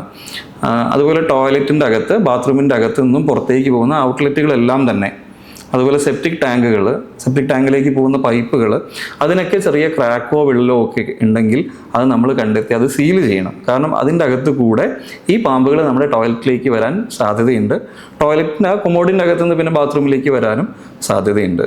ഞാനൊരു പാമ്പ് പിടുത്തക്കാരനായിട്ടുള്ള ഫേമസ് ആയിട്ടുള്ള ഒരാൾ പറഞ്ഞു കേട്ടതാണ്, നമ്മളിവിടെ കൂടുതലും പാമ്പിന്റെ കുഞ്ഞുങ്ങളെ കാണുന്നില്ല, വലിയ പാമ്പുകളെയാണ് കാണുന്നത്. അപ്പൊ ആരെങ്കിലും ഒക്കെ ഈ പ്രദേശങ്ങളിൽ വലിയ പാമ്പുകളെ കൊണ്ട് ഇടുന്നതാണോ എന്നൊരു സംശയമുണ്ട്. കാരണം കുഞ്ഞുങ്ങളില്ലാതെ എങ്ങനെയാണ് വലിയ പാമ്പുകൾ ഒറ്റയടിക്ക് ഒരു സമയമാകുമ്പോഴത്തേനും പുറത്തേക്ക് വരുന്നതെന്നുള്ളൊരു ചോദ്യം. അത്തരം ആരോപണത്തിനുള്ളിൽ എന്തെങ്കിലും വസ്തുതയുണ്ടോ? അല്ല, അതൊക്കെ ആരോപണം മാത്രമാണ്. പിന്നെ ഇതിനെപ്പറ്റി വലിയ ധാരണയൊന്നും ഇല്ലാത്ത ആൾക്കാരാണ് ഇത് പറയുന്നത്. ഇപ്പം നമ്മൾ പറഞ്ഞത് ഇപ്പോൾ ഹാച്ചിങ് സീസണാണ്. നമ്മൾ കഴിഞ്ഞ ഒരു 2 ആഴ്ചയിലെ ഒരു ന്യൂസ് എടുത്ത് കണ്ടാൽ അറിയാം, വയനാട്ടിൽ നിന്ന് നമുക്ക് 24 മൂർഖൻ്റെ കുഞ്ഞുങ്ങളെ കിട്ടിയിട്ടുണ്ട്. മുട്ട വിരിഞ്ഞ് വരുന്നതാണ്. പിന്നെ ഇപ്പോൾ എറണാകുളം ജില്ല എടുത്തു കഴിഞ്ഞാൽ നമ്മുടെ പൈത്തൻ്റെ, മലമ്പാമ്പ് കുഞ്ഞുങ്ങളെ ഇപ്പോൾ നമുക്ക് ധാരാളമായിട്ട് കിട്ടുന്നുണ്ട്. കോബ്രയുടെ കുഞ്ഞുങ്ങളെ ഏപ്രിൽ മാസം മുതൽ നമുക്ക് കിട്ടി തുടങ്ങിയിട്ടുണ്ട്. ക്രേറ്റിൻ്റെ കുഞ്ഞുങ്ങളെ ഇപ്പോൾ തൃശ്ശൂരിൽ നിന്ന് കണ്ടു, മലപ്പുറം ജില്ലയിൽ നിന്ന് കിട്ടിയിട്ടുണ്ട്. ഒരേ വീട്ടിൽ നിന്ന് 4-5 കുഞ്ഞുങ്ങളെ മലപ്പുറത്ത് നിന്നും കിട്ടിയിട്ടുണ്ട്, ഒരു വീട്ടിൽ നിന്ന്. അപ്പോൾ കുഞ്ഞുങ്ങൾ വരുന്ന ഈ ഒരു കാലഘട്ടത്ത് റെസ്ക്യൂവർമാർക്ക് ധാരാളമായിട്ട് കുഞ്ഞുങ്ങളെ കിട്ടുന്നുണ്ട്. അത് നമ്മൾ ആപ്പിൽ റിപ്പോർട്ട് ചെയ്യുന്നുണ്ട്. നമ്മുടെ കയ്യിൽ കൃത്യമായിട്ടുള്ള ഡാറ്റയുണ്ട്. നാച്ചുറലി, അതായത് പ്രകൃതിയിൽ ഒരിക്കലും ഈ വിരിഞ്ഞു വരുന്ന കുഞ്ഞുങ്ങളെല്ലാം തന്നെ അഡൾട്ട് സൈസിലേക്ക് എത്തില്ല. ഈ ഒരു ഹാച്ചിങ്ങിൽ, അതായത് ഒരു 10-15 കുഞ്ഞുങ്ങൾ ഇടുന്ന ക്രൈറ്റ് ആയിക്കോട്ടെ, അതല്ല ഒരു 50-60 മുട്ടയിടുന്ന മലമ്പാമ്പിൻ്റെ കുഞ്ഞുങ്ങളായിക്കോട്ടെ, ഇതിൽ നിന്നുമൊക്കെ ഈ കുഞ്ഞുങ്ങളിൽ നിന്നും അഡൾട്ട് സൈസിലേക്ക് വരുന്ന പാമ്പുകളുടെ എണ്ണം എന്ന് പറയുന്നത് വളരെ വളരെ കുറവാണ്. മിക്കവാറും ഒരു ക്ലച്ചിൽ നിന്ന് 2-3 കുഞ്ഞുങ്ങൾ അഡൾട്ട് ആയാലായി. അല്ലെങ്കിൽ ഇതെല്ലാം തന്നെ മറ്റ് ജീവികളുടെ ആഹാരമാവാണ് ചെയ്യുന്നത്, മറ്റ് പാമ്പുകളുടെ ആഹാരമാവും. ഇപ്പോൾ അർബൻ ഒരു എക്കോസിസ്റ്റം എടുത്താൽ തന്നെ നമുക്കിവിടെ കീരിയുണ്ട്, മോണിറ്റർ ലിസാർഡുണ്ട്, നമ്മുടെ ഉടുമ്പ് എന്ന് പറയുന്ന ജീവിയുണ്ട്, മൂങ്ങകളുണ്ട്, പരുന്തുണ്ട്, പിന്നെ കൊക്കുകളുണ്ട്. മീനുകളെ തിന്നുന്ന കൊക്കുകളൊക്കെ ഇവരെ വിഷമുള്ള പാമ്പുകളെ പോലും സുന്ദരമായിട്ടിരുന്ന് കഴിക്കും. പിന്നെ ഉപ്പൻ എന്ന് പറയുന്ന ഒരു ചുവന്ന ചെറുകിട, അത് വളരെ സ്കിൽഫുള്ളി ഈ പാമ്പുകളെ തിന്നുന്നത് നമുക്ക് കാണാം. അപ്പോൾ ഇതെല്ലാം ഈ പറയുന്ന ജീവികളുടെ ഭക്ഷണമായിട്ട് മാറുകയാണ്. കുഞ്ഞുങ്ങളൊക്കെ. അതെ. പിന്നെ നമ്മൾ ഡിറ്റക്ട് ചെയ്യുക എന്ന് പറയുന്ന ഒരു കാര്യമുണ്ടല്ലോ. ഈ തീരെ ചെറിയ കുഞ്ഞുങ്ങളെ ചിലപ്പോൾ നമുക്ക് കാണാൻ പറ്റിയെന്ന് വരില്ല. പക്ഷെ നമ്മൾ വലിയ ജീവികളെ, വലിയ പാമ്പുകളെ നമ്മൾ കാണുന്നുമുണ്ട്. അപ്പോൾ വലിയ പാമ്പുകളെ നമ്മൾ കാണുന്നു, നമ്മൾ റെസ്ക്യൂ ടീമിനെ വിളിക്കുന്നു. അതാണ് ഈ വലിയ പാമ്പുകളെ നമ്മൾ റെസ്ക്യൂ ചെയ്യുന്നു എന്നതിൻ്റെ ഒരു അടിസ്ഥാനം എന്ന് പറയുന്നത്. അല്ലാതെ ഒരിക്കലും കുഞ്ഞുങ്ങൾ ഉണ്ടാകാതിരിക്കുന്നില്ല. നമുക്ക് കുഞ്ഞുങ്ങളെയും കിട്ടുന്നുണ്ട്, ആ സീസണിൽ നമുക്ക് കുഞ്ഞുങ്ങളെ കിട്ടുന്നുണ്ട്. ഇനി നമ്മൾ കാണാതെ പോയ കുഞ്ഞുങ്ങൾ മറ്റ് ജീവികളുടെ ആഹാരമാവുന്നുമുണ്ട്. എല്ലാ ആശുപത്രികളിലും ആന്റിവെനം ലഭ്യമാണോ? എല്ലാ ആശുപത്രികളിലും ആന്റിവെനം ലഭ്യമാകണം എന്നില്ല. അതുകൊണ്ടാണ് നമ്മൾ ആ ഒരു ഗോ ടു ദ ഹോസ്പിറ്റൽ എന്ന് പറയുന്ന കാര്യത്തിൽ വിത്ത് ASV ഉള്ള ഹോസ്പിറ്റലിൽ തന്നെ പോകണമെന്ന് പറയുന്നത് അതുകൊണ്ടാണ്. അപ്പോൾ ASV ഉള്ള ഹോസ്പിറ്റലുകൾ, അതിൻ്റെ ലിസ്റ്റ്, അതിൻ്റെ കോൺടാക്ട് നമ്പർ എവിടെയെന്ന് ചോദിച്ചു കഴിഞ്ഞാൽ സർപ്പ ആപ്പിലുണ്ട്. അപ്പോൾ നമ്മളൊരു വിക്ടിമിനെയും കൊണ്ട് പോകുന്ന വഴിക്ക് തന്നെ ചെയ്യാവുന്ന കാര്യമാണ്, നമ്മൾ പോകാൻ ഉദ്ദേശിക്കുന്ന ഹോസ്പിറ്റൽ ഒന്ന് വിളിക്കുക. സ്നേക്ക് ബൈറ്റ് ആയിട്ടുണ്ട്, ASV ഉണ്ടോ, ASV അഡ്മിനിസ്റ്റർ ചെയ്യുന്ന ഡോക്ടറുണ്ടോ, ഇപ്പോൾ നമ്മൾ കൊണ്ടുവന്നാൽ പാമ്പ് കടി ചികിത്സിക്കുമോ എന്ന് ചോദിക്കുക. അവരൊക്കെ പറയുകയാണെങ്കിൽ അവിടെ തന്നെ പോവുക. ഇനി അതല്ല അവിടെ എന്തെങ്കിലും ബുദ്ധിമുട്ട് പറയുകയാണെങ്കിൽ ഏറ്റവും അടുത്തുള്ള ഹോസ്പിറ്റലാണോ അവിടേക്ക് വിളിച്ച് അവിടേക്ക് പോവുക. അതായത് നമ്മൾ ഈ പാമ്പിനെ റെസ്ക്യൂ ചെയ്യുന്ന സമയത്ത് ആളുകൾ കൂട്ടം കൂടി നിൽക്കാറുണ്ടല്ലോ ഇത് കാണാൻ വേണ്ടിയിട്ട്. അപ്പോൾ നിങ്ങളെപ്പോലെയുള്ള സർപ്പ ടീമിൽ അല്ലെങ്കിൽ ഇതുപോലെ പാമ്പിനെ റെസ്ക്യൂ ചെയ്യുന്നവർക്ക് അതൊരു ബുദ്ധിമുട്ടാവാനുള്ള ഒരു സാധ്യതയുണ്ടോ? ഇതിപ്പോൾ സോഷ്യൽ മീഡിയയിൽ ഒരു ഭയങ്കര വൈറലാവുമല്ലോ ചില റീലുകളൊക്കെ വലിയ പാമ്പിനെയൊക്കെ പിടിക്കുന്നത്. അതെ, അല്ല, ഇതിൽ നമുക്ക് പരിശീലനം കിട്ടുന്ന സമയത്ത്, അതുപോലെ നമ്മൾ പരിശീലനം കൊടുക്കുന്ന സമയത്ത് 3 ഡയമെൻഷനിലുള്ള സുരക്ഷ നമ്മൾ ഉറപ്പുവരുത്തുന്നുണ്ട്. 1, റെസ്ക്യൂ ചെയ്യാൻ പോകുന്ന ആളുടെ സുരക്ഷ, ജീവൻ്റെ സുരക്ഷ. 2, ചുറ്റും കൂടി നിൽക്കുന്ന ആൾക്കാരുടെ സുരക്ഷ. 3, ഈ റെസ്ക്യൂ ചെയ്യപ്പെടുന്ന ജീവിയുടെ സുരക്ഷ. അപ്പോൾ നമ്മുടെ സുരക്ഷയ്ക്ക് വേണ്ടിയിട്ടാണ് ഈ സ്നേക്ക് ഹുക്ക് എന്ന് പറയുന്ന ഡിവൈസ് യൂസ് ചെയ്യുന്നതും. പാമ്പുകളെ സ്ട്രെസ് ആകാതെ, അതായത് വന്യജീവികൾക്കൊരു പ്രത്യേകതയുണ്ട്. അവർക്ക് മനുഷ്യരുടെ ടച്ചൊന്നും ഒട്ടും ഇഷ്ടമല്ല. നമ്മൾ ടച്ച് ചെയ്യുന്നതൊക്കെ അവരതൊരു ത്രെട്ടായിട്ടാണ് കാണുന്നത്. അവരുടെ ഒരു ജീവന ഭീഷണിയായിട്ടാണ് അവർ കൂടുതലും അതിനെ പെർസീവ് ചെയ്യുക. അപ്പോൾ അതുകൊണ്ട് നമ്മൾ മിനിമൽ ടച്ച് വെച്ചിട്ട്, എന്നാൽ ആ ഹുക്കിൽ എടുക്കുന്ന സമയത്ത് ഇവരൊരു മരത്തിൻ്റെ ചില്ലയിൽ ഇരിക്കുന്ന ഫീലാണ് ഇവർക്ക് ആ ഹുക്കിലെടുക്കുമ്പോൾ അവർക്ക് തോന്നുക. പിന്നെ ഇവരൊരു പൊത്ത് ആണ്, ഒരു പ്രശ്നം വരുമ്പോൾ ഇവർക്കൊരു പൊത്തിൽ ഇരുട്ടിൽ ഒളിച്ച് കയറണം എന്നാണ് ഇവരുടെ ആകെ ഒരു ഉദ്ദേശം. അപ്പം നമ്മളൊരു ആർട്ടിഫിഷ്യലായിട്ടൊരു പൈപ്പും ബാഗും സെറ്റ് ചെയ്തിട്ട് ഇവരതിൻ്റെ മുന്നിൽ കൊണ്ടുപോയാൽ ഇവർ പൊത്താണ് എന്ന് വിചാരിച്ച് ആ ബാഗിന് ലോഡ് കയറും. ഇത് വളരെ സുരക്ഷിതമായത്, അവരെ സ്ട്രെസ് ആക്കാതെയാണ് നമ്മൾ പാമ്പുകളെ ഇത് റെസ്ക്യൂ ചെയ്യുന്നത്. 2, ചുറ്റും കൂടി നിൽക്കുന്ന ആൾക്കാരോട് നമ്മൾ പറയാറുണ്ട് ഒരു ഡിസ്റ്റൻസ് മെയിൻറ്റെയിൻ ചെയ്യണം, അല്ലെങ്കിൽ നിങ്ങൾ ഇവിടുന്ന് മാറിയാലേ ഇതിനെ നമുക്ക് എടുക്കാൻ പറ്റുള്ളൂ.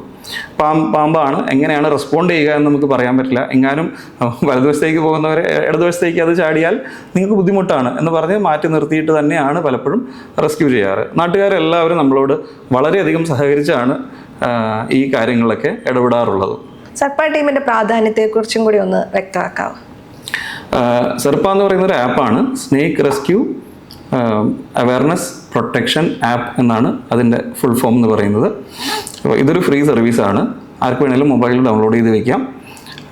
ഒരു പാമ്പിനെ നമ്മുടെ വീടിൻ്റെ അകത്തേക്ക്, പ്രധാനമായിട്ടും ജനവാസ മേഖലയിൽ നമുക്ക് ബുദ്ധിമുട്ടാകുന്ന രീതിയിൽ ഒരു പാമ്പിനെ കാണുകയാണെങ്കിൽ അതിൻ്റെ ഒരു ഫോട്ടോ, ഇനി പാമ്പിൻ്റെ ഫോട്ടോ തന്നെ വേണമെന്നില്ല, ഒരു സേഫ് ഡിസ്റ്റൻസിൽ നിന്നുകൊണ്ട് ആ പാമ്പ് ഇരിക്കുന്ന സ്ഥലത്തിൻ്റെ ഒരു ഫോട്ടോ എടുത്തിട്ട് നമ്മളിതിൽ റിപ്പോർട്ട് എ സ്നേക്ക് എന്ന് പറയുന്ന ഓപ്ഷൻ എടുത്തിട്ട് റിപ്പോർട്ട് ചെയ്ത് കഴിഞ്ഞാൽ ആ സ്ഥലത്തിൻ്റെ ജിയോ ടാഗ് വെച്ചിട്ട് അവിടെ ഏറ്റവും അടുത്തുള്ള റെസ്ക്യൂവർ ആരാണ് എന്നും അയാളുടെ ഫോൺ നമ്പറും നമുക്കതിൽ കാണാൻ പറ്റും. പിന്നെ അടുത്തുള്ള ഫോറസ്റ്റ് ഓഫീസിൻ്റെ നമ്പർ കാണാൻ പറ്റും.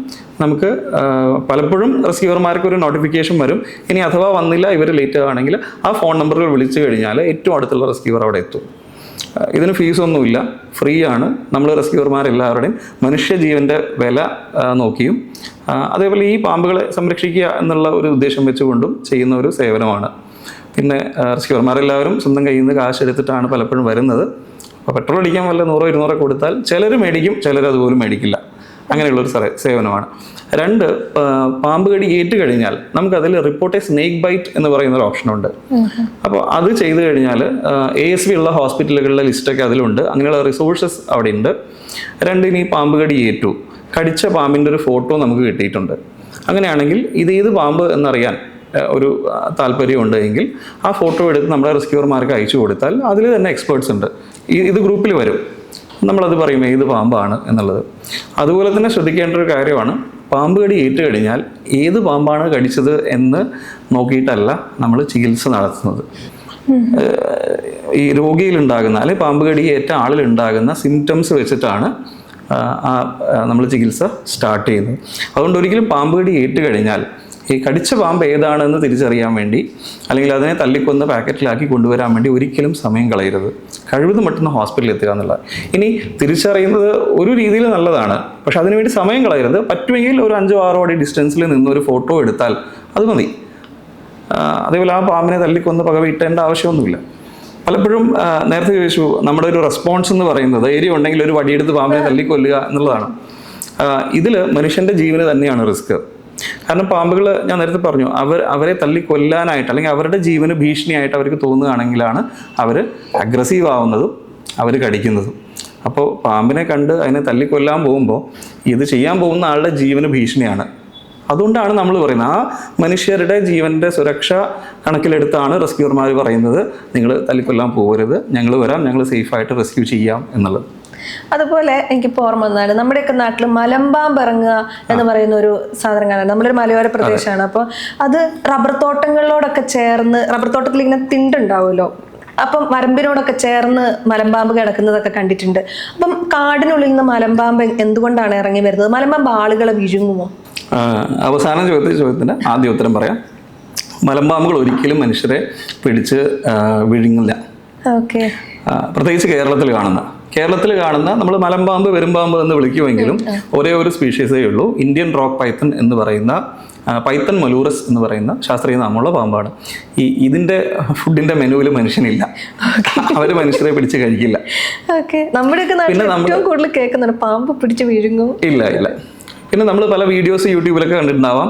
അത് ലാവോസ്, തായ്ലാൻഡ് പോലുള്ള മറ്റ് ഏഷ്യൻ കൺട്രീസിലൊക്കെ റെറ്റിക്കുലേറ്റഡ് പൈത്തൺ എന്ന് പറയുന്ന ഒരു വലിയ പാമ്പുണ്ട്. ഈ പെരുമ്പാമ്പിൻ്റെ ഒക്കെ 3 ഇരട്ടി വലിപ്പവും നീളവും ഒക്കെ ഉള്ളൊരു പാമ്പാണ്. അത് അവിടുത്തെ മനുഷ്യരെ കഴിക്കുന്നതായിട്ട് റിപ്പോർട്ടുകളുണ്ട്.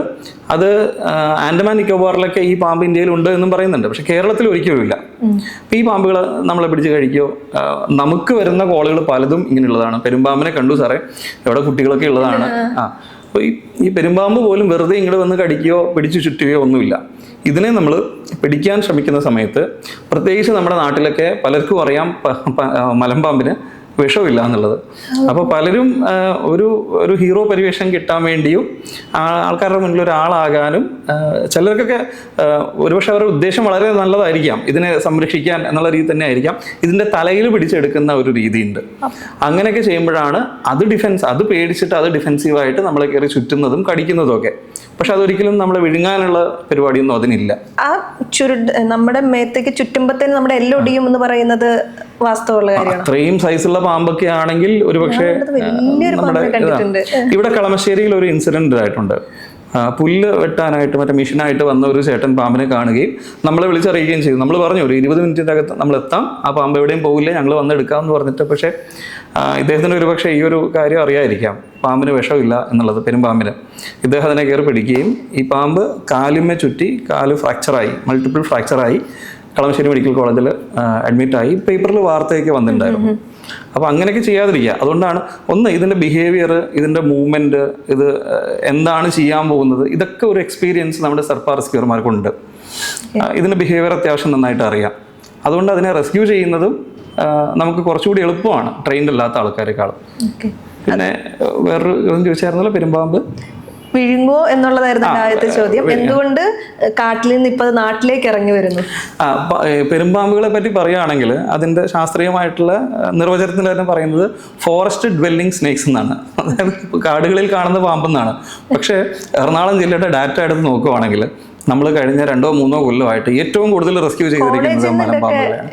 മഹാരാജാസ് കോളേജിന്റെ ബോയ്സ് ഹോസ്റ്റലിന്റെ മുകളിൽ ഒരു പാമ്പ് ഏകദേശം ഒരു ദിവസം എല്ലാ ചാനലും അത് വൈകുന്നേരം 6:30 വരെ ലൈവ് കൊടുത്തിട്ടുണ്ടായിരുന്നു. അപ്പോൾ അവസാനം റെസ്ക്യൂ ചെയ്യുന്ന സമയത്ത് ഞാനും ഉണ്ടായിരുന്നു. ഞങ്ങൾ 3 പേര് കൂടിയിട്ടാണ് അത് റെസ്ക്യൂ ചെയ്തത്. അപ്പോൾ പാമ്പുകൾക്ക് ഇപ്പോൾ അങ്ങനെ ഇല്ല. അവർ സിറ്റി ആയിട്ട് ജീവിക്കാനായിട്ട് വളരെയധികം അഡാപ്റ്റ് ആയി കഴിഞ്ഞു. അവർ സിറ്റിയിലേക്ക് ഇറങ്ങാൻ 2018 പ്രളയത്തിന് ശേഷമാണ് ഇത് കൂടുതൽ കാണുന്നത് എന്ന് വ്യാപകമായിട്ട് ഒരു പരാമർശമുണ്ട്. സയൻറ്റിഫിക് ആയിട്ട് നമുക്കിത് പറയാൻ പറ്റില്ല, സ്റ്റഡീസ് ഒന്നുമില്ല, എങ്കിൽ പോലും അതിന് ശേഷമാണ് ഇത് അധികമായിട്ട് കാണുന്നത്. പിന്നെ ഇവിടുത്തെ ഒരു പ്രത്യേകത, ഇവർക്ക് വേണ്ട ഭക്ഷണം ഇഷ്ടം പോലെ നമ്മുടെ സിറ്റിയിലുണ്ട്. നമ്മുടെ കാനകൾ, സ്ലാബിട്ട കാനകളുടെ അടിയിൽ പെരിച്ചാഴി പോലുള്ള, എലികൾ പോലുള്ള ജീവികൾ ഇഷ്ടം പോലെയുണ്ട്. പെരിച്ചാഴികൾ ഇഷ്ടം പോലെയുണ്ട്. ഇവരുടെ ഇഷ്ട ആഹാരമാണ് ഈ സാധനം. അപ്പോൾ ഇവർക്ക് അധികം കഷ്ടപ്പെടാതെ ഭക്ഷണവും കിട്ടുന്നുണ്ട്. ഒളിക്കാനായിട്ട് ഈ കനാൽസ്, പിന്നെ സിറ്റിയിൽ തന്നെയാണെങ്കിൽ കാട് പിടിച്ച് കിടക്കുന്ന പറമ്പുകൾ, ഇതെല്ലാം ഇഷ്ടം പോലെയുണ്ട്. അവരവിടെ ജീവിക്കുന്നു, ഭക്ഷണം കഴിക്കുന്നു, ഇവിടെ തന്നെ മെയ്റ്റ് ചെയ്യുന്നു, ഇവിടെ തന്നെ മുട്ടകൾ ഇടുന്നു, ഇവിടെ തന്നെ വിരിയുന്നു. നമുക്ക് മെട്രോയുടെ സ്റ്റേഷൻ്റെ അകത്തുനിന്ന് പോലും മലമ്പാമ്പിൻ്റെ മുട്ടകളും കുഞ്ഞുങ്ങളെയൊക്കെ കിട്ടിയിട്ടുണ്ട്. അവർക്ക് അത്തരം പ്രതലത്തിലൂടെ എഴയാൻ എളുപ്പമാണോ ഈ പെരുമ്പാമ്പിന്? അല്ല, മെട്രോ എന്നൊക്കെ പറയുമ്പോൾ ഞാൻ ടൈലിട്ട സ്ഥലങ്ങളല്ല പറയുന്നത്, അല്ലാത്ത സ്ഥലങ്ങളിൽ. ഈ സമയത്ത് ഈ പറമ്പിൽ റബ്ബർ വെട്ടാൻ പോകുന്നവരുണ്ടല്ലേ, പറമ്പിൽ പണിയെടുക്കുന്ന ആളുകളുണ്ട്, അല്ലെ കന്നുകാലികൾക്ക് പുല്ല് എത്താൻ പോകുന്ന ആളുകളൊക്കെ ഉണ്ട്. ഇവരൊക്കെ ഈ സമയത്ത് ശ്രദ്ധിക്കേണ്ട കാര്യങ്ങൾ എന്തൊക്കെയാണ്? അവരും അതുപോലെ തന്നെ നമ്മുടെ തൊഴിലുറപ്പുകാർ, ആ വിഭാഗത്തിൽ പെടുന്ന എല്ലാവരും ഏറ്റവും പ്രത്യേകം ശ്രദ്ധിക്കേണ്ട ഒരു കാര്യം, അതുപോലെ കുട്ടികൾ, വേനൽക്കാലാവധിയാണ്, കുട്ടികൾ ഇപ്പോൾ പറമ്പുകളൊക്കെ കളിക്കാനൊക്കെ പോകും. നമ്മൾ കുറ്റിക്കാടുകളിലോ പൊത്തുകളോ ഒക്കെ നമുക്ക് കൃത്യമായിട്ട് കാണാൻ പറ്റാത്ത ഇടങ്ങളിലേക്ക് കൈ കടത്തരുത്. നടന്നു പോകുന്ന സ്ഥലങ്ങളിലാണെങ്കിൽ പോലും ഈ റബ്ബർ വെട്ടുകാർ അല്ലെങ്കിൽ കൃഷിക്കാരൊക്കെ കഴിവതും ഗംബൂട്ടോ ഷൂസോ ഉപയോഗിക്കുന്നത് വളരെ നല്ലതാണ്. കയ്യുറകൾ, ഈ മൻരേഗ അല്ലെങ്കിൽ തൊഴിലുറപ്പ് ചെയ്യുന്ന ആൾക്കാരെല്ലാവരും തന്നെ കയ്യുറകൾ ഉപയോഗിക്കുന്നത് നല്ലതാണ്. പിന്നെ നീളമുള്ള കത്തിയോ, അത് ചെറിയ വാക്കത്തിക്ക് പകരം കുറച്ചുകൂടി നീളമുള്ള രീതിയിലുള്ള കത്തികളൊക്കെ ഉപയോഗിക്കുകയാണെങ്കിൽ അതൊക്കെ ഇവരെ കുറച്ചുകൂടി സേഫ്റ്റി നൽകും. അതുപോലെ ഈ വീട്ടിൽ മൃഗങ്ങളുള്ള, വളർത്തു മൃഗങ്ങളുള്ള ഇടങ്ങളിൽ പാമ്പ് കൂടുതലായിട്ട് വരും എന്ന് പറയാറുണ്ട്. അതിലൊരു വസ്തുതയുണ്ടോ? വളർത്തുമൃഗം എന്ന് പറയുമ്പോൾ ഡിപ്പെൻസ് ഓൺ ഏത് മൃഗമാണ് നമ്മൾ വളർത്തുന്നത്. ഇപ്പോൾ ലവ് ബേർഡ്സ് ഒക്കെ ആണ് എങ്കിൽ തീർച്ചയായും ലവ് ബേർഡ്സിൻ്റെ കൂടുകളിലൊക്കെ സ്ഥിരമായിട്ട് പാമ്പുകൾ വരാറുണ്ട്. ചേരയും മൂർഖനുമാണ് എറണാകുളം സിറ്റിയിൽ ഏറ്റവും കൂടുതലായിട്ട് വരുന്നത്. അവിടെ വരാം. കോഴി, താറാവ് പോലുള്ള ജീവികളെ വളർത്തുന്നുണ്ടെങ്കിൽ അവിടെ മലമ്പാമ്പുകൾ വരാനുള്ള സാധ്യതയുണ്ട്. ആ പരിസരങ്ങളിൽ മലമ്പാമ്പുണ്ടെങ്കിൽ ഇവരെ പിടിക്കാനായിട്ട് വരാൻ സാധ്യതയുണ്ട്. പിന്നെ പട്ടി, പൂച്ച ഉണ്ടെങ്കിൽ പലപ്പോഴും പാമ്പുകൾ ഇവരെ ആക്രമിക്കാനല്ല, പക്ഷേ പാമ്പുകളെ സെൻസ് ചെയ്തിട്ട് ഇവർ പാമ്പുകളെ ചെന്ന് കോൺഫറൻറ്റ് ചെയ്യുന്ന സിറ്റുവേഷൻസ് നമുക്ക് വരാറുണ്ട്. ഇതൊക്കെ ഉള്ളത് തന്നെയാണ്. പിന്നെ ചെറിയ താമരക്കുളങ്ങളൊക്കെ മെയിൻറ്റെയിൻ ചെയ്യുന്ന ആൾക്കാർ ഈ മഴ പെയ്യുമ്പോൾ തന്നെ അതിൻ്റെ ഉള്ളിലേക്ക് 2 മാക്രികൾ വരും. ഇതിൻ്റെ പുറകെ പാമ്പുകളും വരാം. ഇപ്പോൾ എറണാകുളം ജില്ല നോക്കുകയാണെങ്കിൽ അങ്ങനെയുള്ള സിറ്റുവേഷൻസിൽ ഏറ്റവും കൂടുതൽ വരുന്നത് നീർക്കോലിയാണ്, ചേരയാണ്, അങ്ങനെയൊക്കെ വരാറുണ്ട്. അപ്പോൾ എന്ന് കരുതി നമ്മൾ പെറ്റ്സിനെ ഒഴിവാക്കണമെന്നോ അല്ലെങ്കിൽ പെറ്റ്സിനെ വളർത്തണ്ടെന്നല്ല. ഇവരെയൊക്കെ നമ്മുടെ ബിൽഡിങ്ങിൻ്റെ ആ ഭാഗത്ത് നിന്ന് ഇച്ചിരി നീക്കി ഒരു സ്ഥലത്ത് സേഫായിട്ട് ഇവരെ വളർത്തുകയാണ് എങ്കിൽ പാമ്പുകൾ നമ്മുടെ ബിൽഡിങ്ങിൻ്റെ അകത്തേക്ക് വരാതിരിക്കാൻ നമുക്ക് ശ്രദ്ധിക്കാൻ പറ്റും. Okay, thank you sir. ഇത്രയും സമയം നമ്മളോടൊപ്പം ചെലവഴിച്ചതിനും എങ്ങനെയാണ് പാമ്പിനെ റെസ്ക്യൂ ചെയ്യേണ്ടത്, ശ്രദ്ധിക്കേണ്ട കാര്യങ്ങൾ എന്തൊക്കെയാണെന്ന് പറഞ്ഞതിനൊക്കെ വളരെയധികം നന്ദി. ഓക്കെ, നന്ദി.